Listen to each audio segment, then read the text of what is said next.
Good afternoon, judges, ladies and gentlemen. My name is Shen, and I'm from YPWLC School of Applied Science and Diploma in Material Science. So today, my lecture topic will be about processing full range of waste grades into renewable energy for sustainable economy. So before we start off first, I'd like to talk a bit about crude oil prices and how it actually affects my intention to doing this project.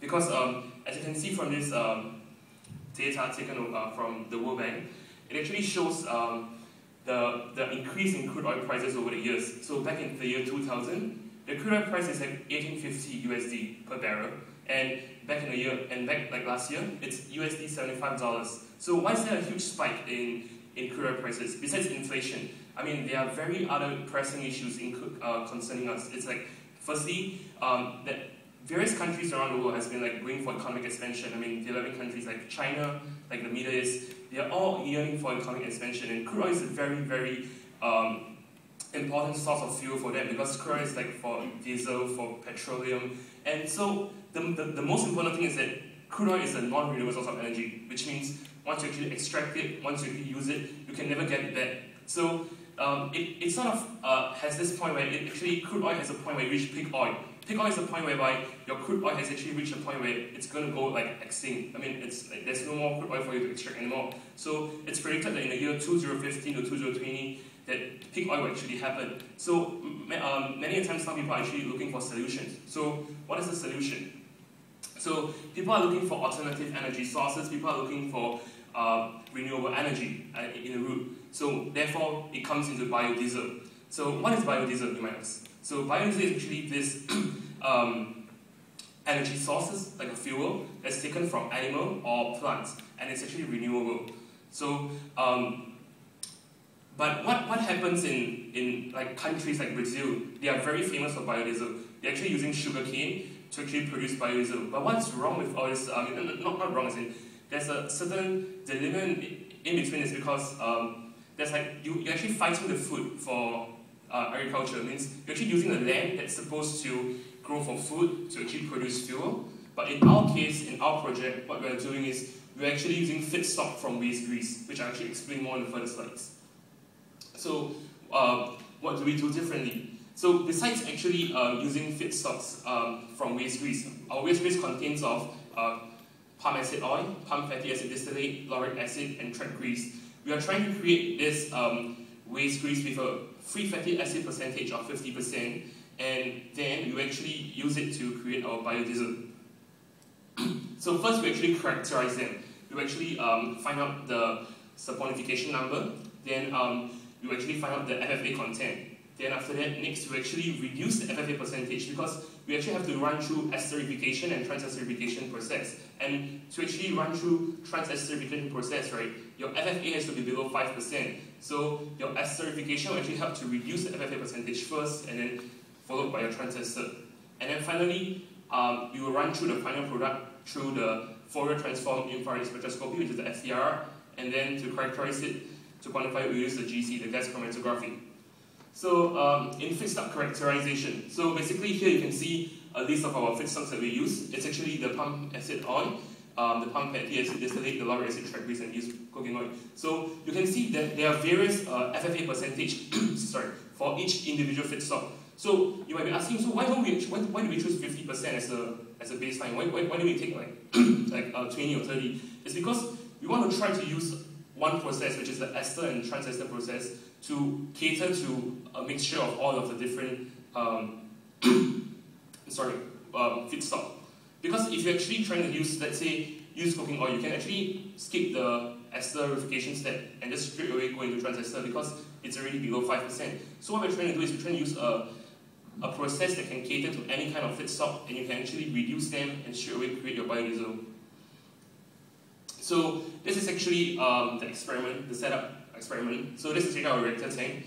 What happens is when we put our oil and our catalyst, which is the BD20, and our methanol will be inside. So what's so special about this reactor tank is actually there's this condenser, and there's this molecular sieve column. So what happens is whenever there's a temperature heater, so the oil will keep boiling, so methanol will actually flow through here, it will get condensed, it flows back through the molecular sieve, and it can be collected inside this area. So we are trying not only to create biodiesel, but create a more sustainable process of biodiesel, because we do not want to, we want to commercialize this. So in any case, economic sense talks very important in this sense. So by actually reusing our methanol, we're actually saving money, and what happens is the molecular sieve, right, it actually helps to absorb water, because let me bring you to the reaction of esterification. Because in esterification reaction, right, your fatty acid, which is your oil, will actually react with your methanol to give you your FA, which is your fatty acid methyl ester, which is a biodiesel, plus your water. So water is actually a byproduct, so we do not want water in the process. So by actually using the molecular sieve to actually collect the water, you're actually removing water from the process and also helping to create a lower FFA percentage. And after this esterification reaction, we will go into the trans-esterification reaction. So inside the trans-esterification reaction, you actually convert the triglycerides in the waste phase into the methyl esters. And after the esterification, after the trans-ester, what comes next is the purification reaction. So what is the purification about?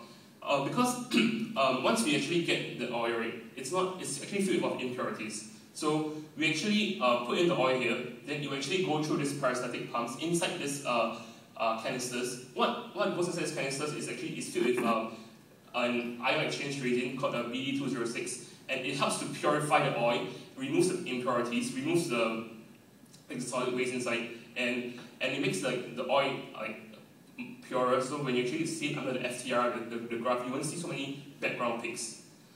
So to actually, before I continue again, I'll actually show you the video of the process to make my emphasis a bit clearer.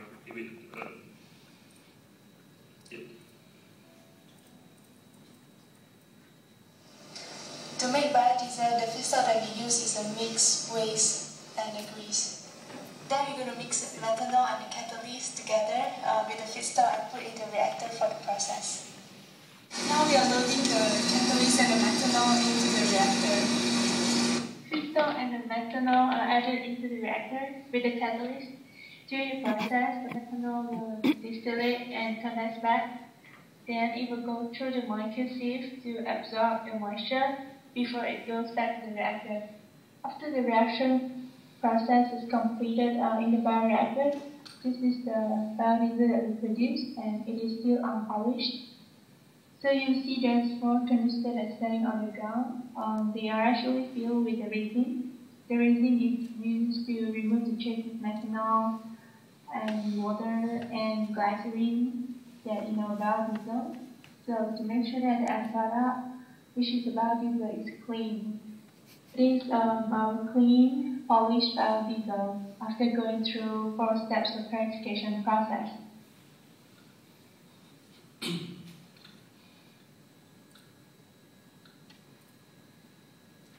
Okay, so basically that's how the process flows. So right now what we're going to talk about is, I'm going to talk about is the results. So one of the, just now I mentioned, since we're going to talk about economic sustainability, we want to see how we can actually look at ways to improve, cut costs. So one of the ways we're looking at is the catalyst reusability. So because catalyst is a very important step in esterification, because it helps to speed up the reaction and also bring down the FFA percentage as well. So in this case, we have actually used the catalyst for 2 times in line, and then it has been proven that the catalyst can actually be used up to 50 times, and the efficacy does not affect at all. So it means that we can actually keep using the catalyst, but then as long as after each time you actually wash it through with methanol, you dry it, and it's sort of like you proper maintain the catalyst, the efficacy will not be actually reduced. It will actually still give you the same kind of effect. Yep. So next is actually the methanol to oil ratio. So why I'm trying to look at methanol to oil ratio is because bring back to the previous slide where the esterification reaction, where you can see that when fatty acid add together with the methanol, it gives you your fatty acid methyl ester, which is a biodiesel, and your water. So we're trying to look at, in this case, is for the various methanol to oil ratio, so like 5:1, 10:1, 20:1, so what kinds of results are we actually getting? So it proves that for 20:1, means like 20 methanol into 1 portion of oil, it gives the best FFA reduction level of 1.4. I mean, this is so is because there's a lot of methanol to react with the fatty acids. You can actually convert these fatty acids into the methyl esters and therefore reduce a lot of your FFA percentage, and therefore it gives you the best result. But however, in our case, we choose that the best, although it's the least FFA result, but then we choose that 10:1 is the best because we want to go through transesterification. But as long as it's below 5, it's okay. So we want to choose 20:1 because you're using a lot more methanol, but as compared to using 10:1. So in a more economic sense, it's better this way. And next, we actually use our final product, and we will go through FTIR. So what is FTIR? So through the wave theory, we essentially observed that at 1195, which is around this, this peak, is our biodiesel peak. So it's actually biodiesel is actually produced, and there's also a peak shift from 1699, which is here, 1699 to 1744, which means that it's actually a carbonyl stretching pitch of the C-double-O bond, which means that your fatty acids are starting to convert into your P-methyl esters, which is also your methyl esters, which is actually your biodiesel peak. And finally, it's the gas chromatography, where we actually test for the total glycerol, which is 0.3215%, and we actually use it against the basis of the ASTM, and we're just slightly above the average of 0.24%, and for moisture content, right, with us we get is 0.0749% as compared, and we're just slightly above the ASTM standard of 0.05%. This could be credited to, because during the purification process, we only run the process twice, and perhaps we could actually run it a few more times, and this will actually sort of reduce the moisture content as well.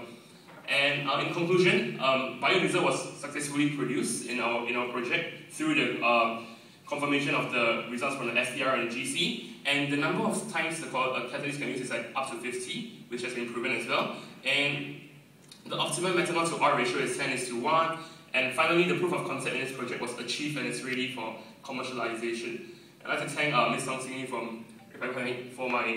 supervision and knowledge, and the project team under the Proof of Concept Award. And our project was actually recognized a couple of months ago for the Singapore Chemical Science Fair, and actually won the Platinum Award. And yep, thank you very much.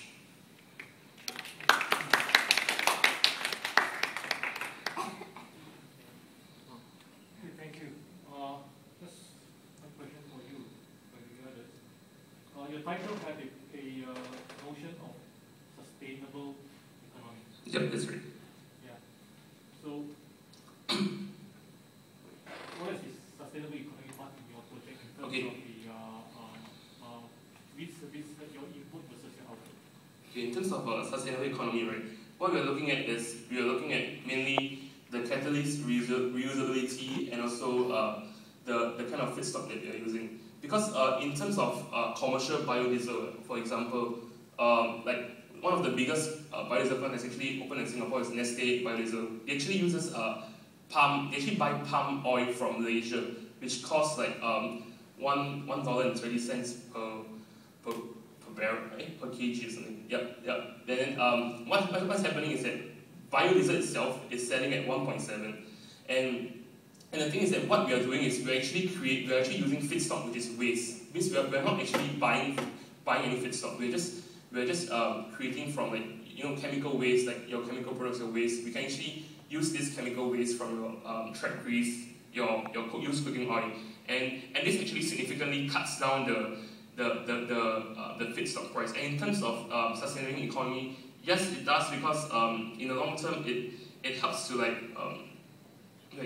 it cuts down the feedstock price. So therefore, in the long term, it's more sustainable. And in terms of the catalyst reusability, we can use the catalyst for up to 50 times without actually changing, and therefore we don't actually have to keep buying a new catalyst and actually use it again. Yeah. Actually, what I was looking for is what is